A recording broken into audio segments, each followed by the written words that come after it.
Fala galerinha, meus queridos alunos e alunas, como vocês estão? Todos bem? Sejam todos muito bem-vindos ao canal do professor Daniel, seu professor de português, certo? Neste vídeo nós vamos fazer a correção do PET 3, a semana 4, beleza? Do 9º ano. Bacana, gente? Então, pessoal, aqueles que são inscritos no canal, né? Eu agradeço muito, deixa aí o seu like, seu comentário, certo? Compartilhem o vídeo. Aqueles que não são inscritos ainda, eu peço que faça inscrição no canal, né? E deixe também o seu comentário, compartilhe o vídeo, certo? Para que a gente possa crescer e o conhecimento chegar cada vez mais a mais pessoas, bacana? E ative também o sininho, né? Para que você possa receber as notificações dos vídeos novos que forem postados aqui. Beleza, galera? Então vamos aqui para o nosso material, né? Da semana 4, trouxe aqui um assunto aí já de conhecimento de vocês, né? Que é o sujeito e o predicado, beleza? Então aqui nós temos uma breve apresentação sobre o que é o sujeito, o que é o predicado. O PET não traz mais informações, mais exemplos, porque ele parte do princípio, né, que é um assunto que vocês já viram lá nos anos anteriores, certo? Então aqui a gente vai apenas refrescar a nossa memória, relembrar, né, como que é o sujeito, como que é o predicado, alguns tipos de sujeito e alguns tipos de predicado também, dentro de um texto aí, dentro de uma crônica, e também trabalhar com uma temática, né, que é voltada aí para alguns problemas da sociedade. Bacana? Então, apesar de não ter trazido aqui mais informações, mais detalhes, mais exemplos, ele fornece aqui para vocês um site para que vocês possam entrar, para que vocês possam buscar mais detalhes a respeito desse tema aqui que é tão interessante. Beleza, galerinha? Então, vamos partir aqui já para o nosso material, né, para o nosso texto. Então, esse texto aqui é uma crônica, né, da escritora Lia Luft. É um trecho, na verdade, de uma crônica, e a partir desse texto nós vamos fazer aqui as nossas questões. Vocês já fizeram, na verdade, né? O que a gente vai tentar fazer aqui é comentar, debater a respeito disso, que vocês também possam conferir a resposta de vocês aí, baseado naquilo, na minha leitura também. É lógico que as minhas respostas, elas não são fechadas, né? São respostas pessoais que eu também trago a partir da leitura que eu faço. Beleza? Então, olha só, o texto a seguir é um trecho de uma crônica de gênero, um gênero que apresenta fatos do cotidiano para a reflexão do leitor, né? Durante a leitura você vai perceber que, além do engajamento com questões sociais, a temática da escritora Lia Luft revela uma inquietação diante dos mistérios da existência humana. Então, essa crônica aqui, como já bem disse aqui, né, traz aí alguns questionamentos, alguns problemas sociais, né? E também ela reflete sobre esses mistérios, né, da existência humana. O que é existir para ela, né? Quais são os problemas que afligem a sociedade, certo? Então, eu não vou fazer a leitura aqui do texto novamente, porque eu acredito que vocês já fizeram. Vocês podem parar o vídeo, né, para que vocês façam a leitura novamente. O título da crônica aqui, né, do trecho da crônica, na verdade, Somos Gente, beleza? Eu não vou fazer a leitura e vou aqui já diretamente para as nossas questões. Olha só, questão número 1. No texto, a autora da crônica expressa opiniões pessoais sobre o assunto tratado. O que ela acha da ação de conceder benefícios aos que têm mais de 60 anos? Então aqui é um texto, né, como vocês já leram, é um texto que fala aí sobre como que as pessoas tratam as pessoas mais velhas, né, as pessoas idosas e outras classes sociais, né, as mulheres, as pessoas negras, né, são geralmente classes que sofreram e ainda sofrem diversos tipos de preconceitos, né? E aí ela vai dizer o seguinte aqui na primeira questão, que esses benefícios que são dados, né, às pessoas que têm mais de 60 anos, ela não considera isso como benefícios, né, mas como condições mínimas de dignidade e respeito. Para ela, essas concessões, né, esses benefícios, né, como aposentadoria, como prioridade, né, em alguns estabelecimentos de atendimento, isso não deveria ser considerado benefício. Por quê? Porque para ela benefício soa como caridade, né, como se a pessoa fosse coitada, a pessoa fosse alguém que não tivesse capacidade, certo? mas ela diz que isso são condições mínimas, isso aí não deveria nem haver vamos dizer assim, uma espécie de lei, de decreto para que houvesse isso, certo? Beleza? Então, a questão número 1 é basicamente isso aí, ela não considera isso como um benefício, porque o benefício soa como caridade, né? Aqui tem jeito de caridade, então ela acha que são condições mínimas de dignidade e respeito, né? Mas não vê isso como benefício, beleza? A questão número 2, né? Olha só, levando em consideração que sujeito é o elemento de quem se declara algo, responda. Destaque as orações em que o sujeito é indeterminado, ou seja, é aquele que não está explícito na oração, não sendo possível identificá-lo pela desinência verbal. Levante hipótese, por que se empregou esse tipo de sujeito? Dentro do texto, né, nós vamos encontrar uma diversidade ali de verbos na terceira pessoa do plural e que não apresenta o sujeito está indeterminado, né? Ou seja, não está explícito, não mostra quem foi que praticou aquela ação.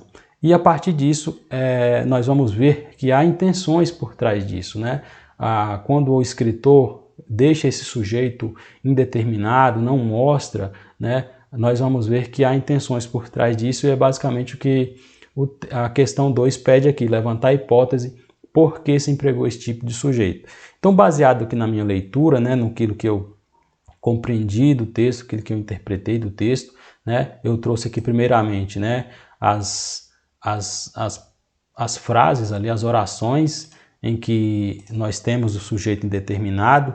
Basicamente, todos esses verbos aqui decretaram, né, eles não apresentam aí o sujeito está indeterminado, decretaram que pessoas com mais de 60 anos merecem alguns benefícios, decretaram que negro era gente, decretaram que mulher também era gente, e assim por diante, né? Vocês vão ver que esse verbo decretar está sempre aí com o seu sujeito indeterminado.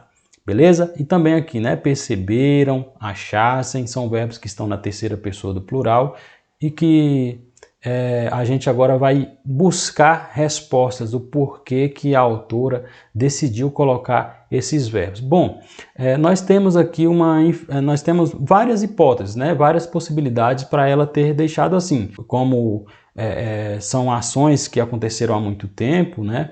Então não é possível definir quais foram as pessoas, os sujeitos, na verdade, aqui, que fizeram essas leis, que decretaram essas leis, né?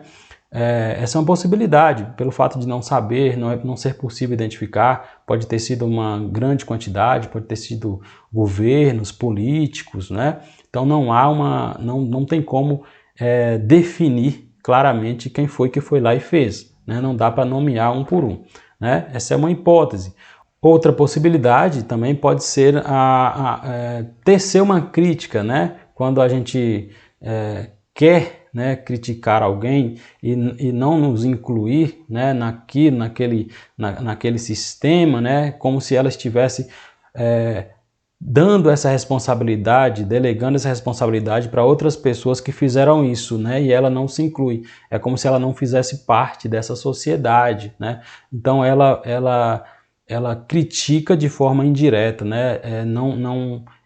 Assim, é como se uma grande maioria das pessoas da sociedade fossem assim, né? Decretaram as pessoas que têm o poder, né? As pessoas que fazem as leis, não é isso? Então essa é uma outra possibilidade, beleza? Então aqui eu trouxe a minha resposta, né? Baseada aqui no que eu li e assim, como eu disse, né? Há uma infinidade, né? Talvez ela quisesse ocultar, né? Também essas pessoas, não apontar, né? Não apontar diretamente para quem fez isso, se são governos, se são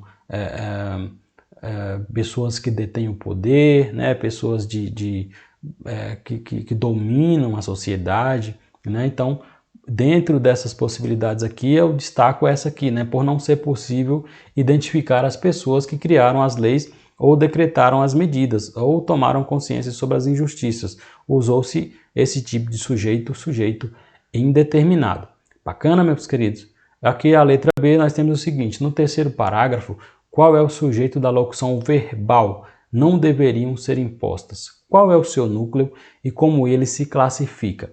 Então lá no terceiro parágrafo nós vamos encontrar, né, terceiro parágrafo aqui, né, terceiro parágrafo, está aqui, decretaram, aqui, coisas como não lhes cobrarem mais pelo seguro-saúde porque estão mais velhos, na idade em que possivelmente vão de verdade começar a precisar do médico, remédio, hospital, não deveriam ser impostas por decreto. Então, esse aqui, ó, não deveriam ser impostas por decreto.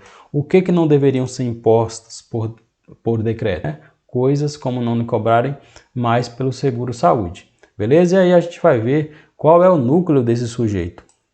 Certo? Então aqui, ó, vou destacar aqui, né? Aqui a minha resposta. O sujeito dessa frase é coisas como não lhe cobrarem mais pelo seguro-saúde porque estão mais velhos. O núcleo é a palavra mais importante, aquela que pode resumir todo o sujeito, né? Qual é o núcleo na verdade aqui? Coisas, né? É como se eu dissesse o seguinte, o que não deveriam ser impostos? Essas coisas, né? Observe que o nome coisas também está concordando com impostas, beleza? Então, o núcleo desse sujeito aqui é a palavra coisas, beleza? A letra C. Identifique no texto as orações sem sujeito, ou seja, aquelas formadas apenas pelo predicado, cuja declaração não se refere a nenhum ser. Então, dentre aqueles tipos de sujeito, nós temos o sujeito indeterminado, temos o sujeito simples, o sujeito composto, né? Temos também um tipo de frase que não possui sujeito. Quando é que eu tenho uma frase que não possui sujeito? Quando eu não posso atribuir a minha ação a um ser especificamente, né? Quando eu não posso dizer que alguém fez aquilo, por exemplo, né? É uma ação natural, uma ação da natureza, né? É algo que tem a ver com o tempo que passou, com a existência de algo. Então, quando eu tenho esses tipos de verbos, eu tenho orações sem sujeito, beleza? E lá dentro do texto nós vamos encontrar dois exemplos disso, né? Principalmente quando nós temos aí o verbo haver, né? O verbo haver indicando existência, o verbo haver indicando o tempo passado, certo? Então, são tipos de verbos que não possuem sujeito. Então, aqui nós temos dois exemplos. Quais são esses dois exemplos? Esses aqui, há mais tempo, há menos tempo. Então, observe que aqui nós temos uma frase que tem o verbo haver, né? As duas frases com o verbo haver, mas eu não posso dizer que alguém praticou ou sofreu essa ação, por exemplo. Uma ação aí que eu não posso atribuir a ninguém. É algo que tem a ver com o tempo, com algo que se passou, com a ação temporal. Beleza, meus queridos? Então aqui nós temos a resposta da letra C. Vamos então aqui para o nosso próximo texto. Olha só, o poema que você vai ler agora é de Mário Quintana e trata da mesma temática do texto anterior, envelhecer. Antes todos os caminhos iam, agora todos os caminhos vêm. A casa é acolhedora, os livros poucos, e eu mesmo preparo o chá para os fantasmas. Mário Quintana.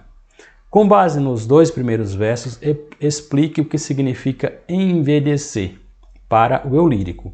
É possível notar um certo pessimismo no modo como o eu lírico encara a velhice? Justifique. Olha, baseado nos dois primeiros versos, né? Lógico, a resposta aqui que eu criei, uma resposta pessoal minha, que vocês também podem fazer aí baseado nela, mas né, fiquem à vontade. É o seguinte, baseado nesses dois versos, né? O que eu entendi? O que eu depreendi? O que é envelhecer para ele? Para ele, né? Olha só, quando ele diz antes todos os caminhos iam, é como se na juventude, na vida passada dele, quando ele estava ali na vida adulta, né? Era algo que ele fazia constantemente, ir, né? Sair, passear, viajar, né? Encontrar outras pessoas, certo? Agora, todos os caminhos vêm, é como se estivesse sempre regredindo, sempre voltando para casa, sempre se recolhendo. Então tem a ver com essa questão mesmo de solidão, de estar mais sozinho em casa, certo? Então é como se ele estivesse o tempo todo voltando, não mais saindo, não mais encontrando, não mais vivendo como antes, beleza? E aqui nós temos então mais uma questão, né? Mais uma resposta que pede aqui dentro dessa mesma perguntinha, né?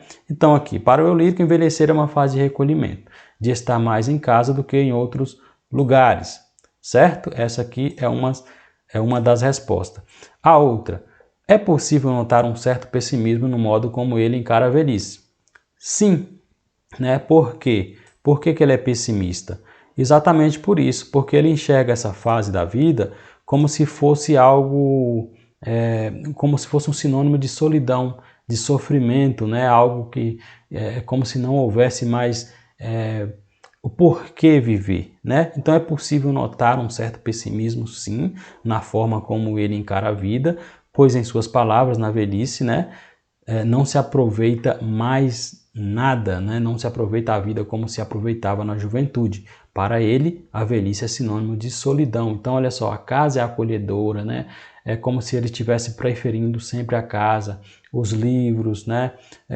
E ele está ali com quem? Sozinho, né? Como se ele estivesse ali apenas na companhia de quem?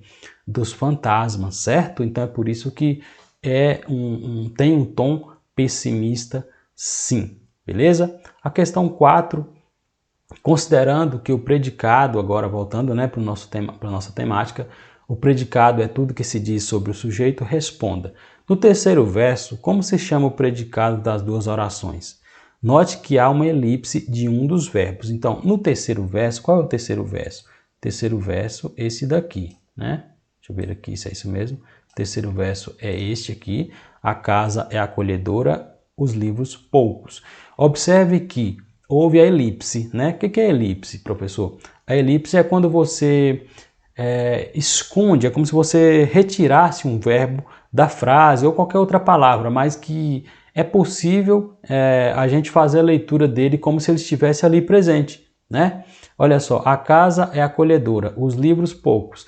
A elipse de qual verbo aqui nessa segunda oração? A elipse do verbo são, é como se eu dissesse, os livros são poucos, né? Então, para não haver essa repetição, né? Já que o verbo ser está presente aqui, a casa é acolhedora, os livros, o que os livros vão ser? São poucos, certo? Então, aqui não há necessidade de colocar, mas se eu colocasse aqui o verbo são, também não faria, vamos dizer assim, não mudaria o sentido, né? Lógico que para o poema, né, o poema usa esses recursos, né, de elipse também para dar mais ênfase, né, no verso ali, certo? Então é um recurso que o poeta, que a pessoa utiliza aí na escrita também, um recurso chamado de elipse, inclusive é uma figura de linguagem. Bacana? Então aqui é o seguinte, a pergunta na verdade é: como se chama o predicado das duas orações? Neste caso, nós temos esse predicado, né? É acolhedora, que é o predicado dessa primeira. E aqui, poucos é o predicado, né? Da segunda. Mas aí é como se houvesse aqui o verbo escondido, né? São. Então aqui, ó, é acolhedora e são poucos. Qual é o nome desse predicado? O nome desse predicado é predicado verbal, ou é predicado nominal, ou é predicado verbo nominal? Baseado no que vocês estudaram, esse tipo de predicado é chamado de predicado nominal. Por quê, professor? Porque o predicado aqui, a palavra, vamos dizer assim, núcleo desse predicado é um adjetivo. A gente chama até de predicativo do sujeito. E este verbo esses verbos que estão aí são chamados verbos de ligação, né? Observe que esses verbos não trazem noção de ação desse sujeito, certo? Porque por isso que nós chamamos de predicado nominal, porque não traz a noção de ação, de que esse sujeito está praticando alguma coisa, de que esse sujeito está sofrendo a ação de alguém também, beleza? Então a gente vai chamar aqui de predicado nominal, tá? Predicado nominal porque a palavra mais importante, a palavra núcleo, são essas palavras aqui, ó, acolhedora, que é um adjetivo, tá? E poucos, que também é um adjetivo aqui neste caso. Beleza? Então, o tipo de predicado nominal. Na letra B, no quarto verso, o predicado é verbal ou é predicado nominal? Aliás, ou é predicado verbo nominal. Por quê? Onde é que está o quarto verso? Quarto verso, este aqui, né? Esse aqui é o quarto verso. E eu mesmo preparo o chá para os fantasmas. Onde é que nós temos o predicado aqui? Vamos ver aqui onde é que nós temos o predicado. O predicado é isso aqui. Preparo, né? Preparo chá para os fantasmas. Esse é o predicado. A partir do verbo eu tenho o meu predicado.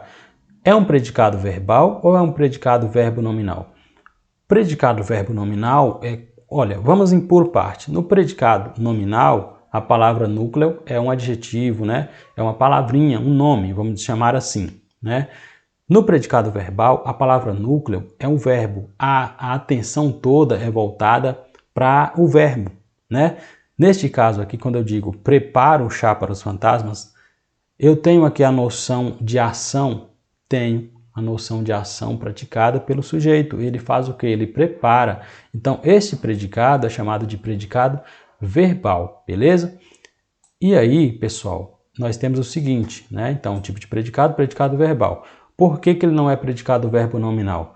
Porque, olha, se o predicado verbal, né, é quando a atenção está voltada para o verbo, e no predicado nominal é quando a atenção está voltada para o nome, né? O predicado verbo nominal vai ser um predicado em que nós teremos noção de ação e, ao mesmo tempo, a noção de um estado, uma característica, uma qualidade desse sujeito, tá? Eu até trouxe aqui para vocês, né, uns exemplos mais detalhados a respeito disso, né? Já que a gente está vendo aqui, ó. Então, o núcleo desse predicado aqui é o preparar, né? Como já disse. E aí, ó, predicado nominal é o predicado, né? O predicado, na verdade, é uma característica do sujeito. Quando eu digo, por exemplo, a menina é estudiosa. Então, esse predicado aqui, né, tem a ver com uma qualidade, com uma característica. O núcleo dele é a palavrinha estudiosa. Agora, o predicado verbal, a menina lê o livro, né? Então, aqui eu tenho a noção de quê? De uma ação da menina. O que ela faz? Ela lê o livro. Mas agora nós temos o predicado verbo nominal. No predicado verbo nominal nós temos a ação e uma característica, uma qualidade ao mesmo tempo para esse sujeito. Quando eu digo, por exemplo, a menina chegou, né? Eu tenho aqui uma ação da menina, que é a ação de chegar, mas eu tenho também uma informação sobre o estado dela, não tenho? Tenho aqui, né? Alegre. Então, eu tenho ao mesmo tempo uma característica e tenho também uma ação da menina. Beleza, meus queridos? Então, pessoal, acho que foi isso, né, por hoje. Eu espero que tenham aprendido um pouco mais sobre os tipos de predicados, né, e com o texto que nós lemos, a crônica também aí, certinho? Fiquem todos com Deus. Até o próximo vídeo, se Deus quiser.